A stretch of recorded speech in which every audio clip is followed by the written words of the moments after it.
Nicholson. You recall, that fight? What did that fight do for you?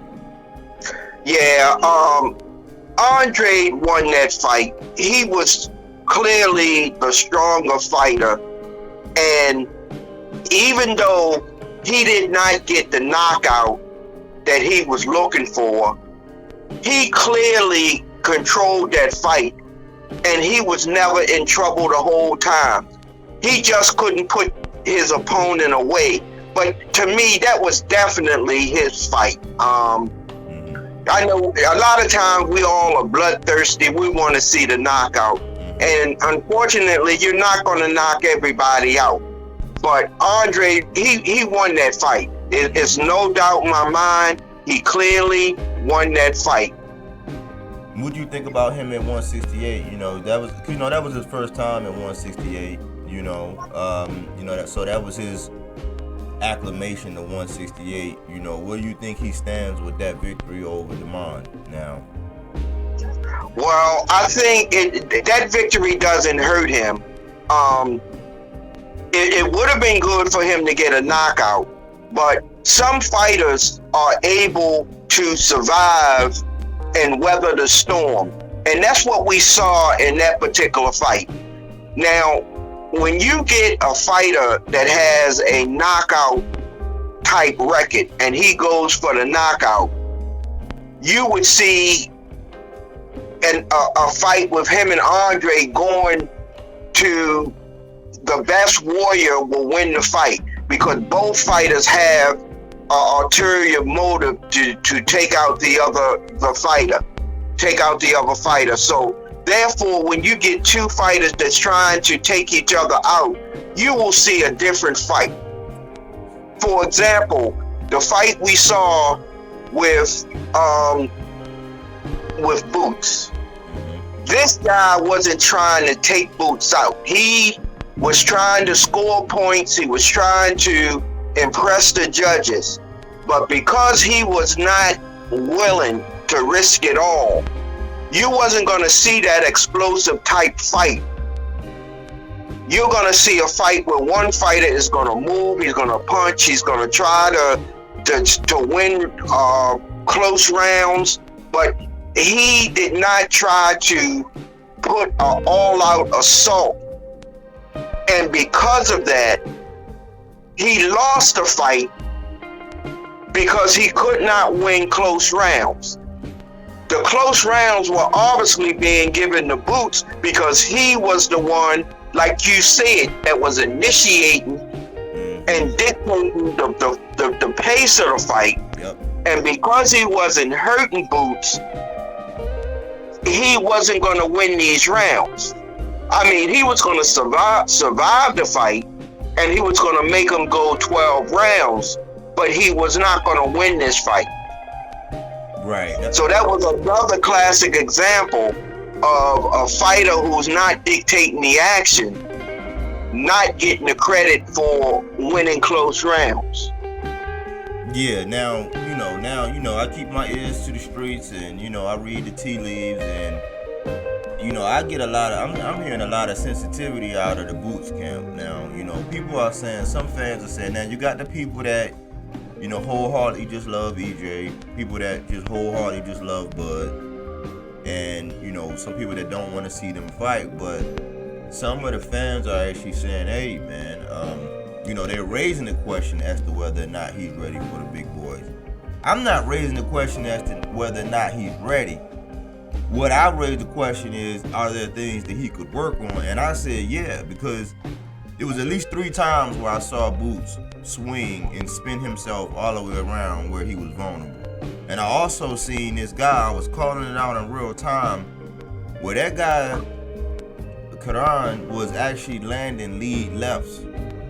You know what I'm saying? And it was a couple times, it was like, man, he did some lead left 1-2s, he did some 1-2s to the body, and I was thinking it was a trap he was setting, that when he pivot, as soon as Boots come around to, line himself up, it was like if he would have stopped and just threw a straight right, like hard as he could down the pike, he could have hurt Boots.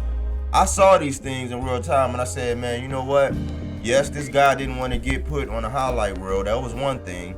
I didn't say that he was running. I was saying that he was not really engaging, and his game plan was to be opportunistic and try to catch Boots. But I did see where somebody with some power, you know what I'm saying, maybe a little bit of explosiveness could have caused some problems. Now the camp is coming out saying, oh man, everybody's hating, you know, this and that. It's like, no, people were making a clear observation of what they seen. Not saying that Boots didn't have a dominant performance, but just saying that he could work on some things. What did you see from that? Like, you know, you listen. Your observation is absolutely right, because this is what happens when you go into a fight and your camp and you are expecting a knockout. However, you got a guy that's a little more elusive than you thought he was, and he took away that ability for you to knock him out, because he was not going to let you hit him, hurt him, and then be able to follow up. This guy, based on his fighting ability, his power, he fought the perfect fight that would allow him to subjectively be able to do some things and then make you question how good is Boots. Because he fought the perfect fight. He could fight based on his ability and his punching power. I don't see him doing anything different than what he did. And the mere fact that he was able to go to 12 rounds and being as elusive as he was, that was a credit to his boxing ability, not his power, but his ability to be clever, to move, to punch, to get out the way, and if you are hit, do not get followed up with punches that could eventually be used to take you out. I think he showed that a good footwork, a good boxer, good head work can give Boots trouble, and give Boots trouble to the point that he took away his knockout power from him.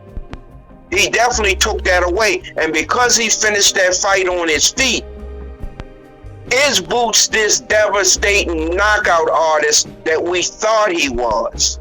It showed that even a guy that does not have the power can sustain and be able to give him frustrating type problems, because like you said, Boots wanted to hit this guy, he could not hit him and get him the way he wanted to.